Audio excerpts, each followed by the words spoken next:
என்னடா உங்க கொள்கைன்னு கேட்டேன். என்னடா உங்க கொள்கை, என்னடா உங்க கொள்கை அப்படின்னு கேட்டா, தளபதி தளபதி தளபதி கத்தாதியடா. அப்படி கத்தாதி எனக்கு கேட்கும்போது தளபதி தளபதினு கேக்குது. அப்படி கத்தாத. எதுக்குடா வந்திய டிவிக்க டிவிக்க டிவிக்க டிவிக்க வாடா விளம்பர கிளம்பி வந்திருக்கிய. அணில் குஞ்சு அறிவா, அணில் குஞ்சு புலி வெறி கொண்டு வேட்டையாடி போகும்போது குடும்பமா ஓடும்.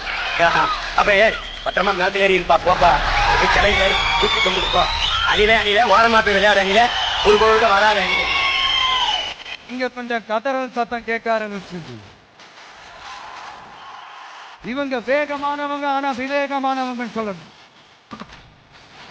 எல்லாரும் அப்படி சொல்ல வைக்கிற மாதிரி நாம செயல்படணும். எஸ், சொல்லல முக்கியம், செயல் செயல் செயல் தான் முக்கியம். ஆட்சி பேசுறது, மரியாதை இல்லாம பேசுறது, தரை குறைவா தகாத வார்த்தைகள்லாம் யூஸ் பண்ணி பேசு, அதுக்கெல்லாம் நாங்க இங்க வரவே. மக்கள் மத்தியில் ஒரு நல்ல பேர் எடுத்து நல்ல ஒரு டீசெண்டான அரசியல் செய்யறதுக்கு தான் நாங்கள் இங்கே வந்திருக்கிறோம். நாங்கள் ஏற்கனவே சொன்ன மாதிரி எங்களோட அரசியல் இனிமையாக இருந்தாலும் சரி, ஐடியாலஜிக்கல் இனிமையாக இருந்தாலும் சரி, டீசென்ட் அப்ரோச், டீசென்ட் அட்டாக். ஆனால் அது டீப்பாக இருக்குங்கிறத மட்டும் இப்போ நாங்கள் சொல்லிக்கிறோம்.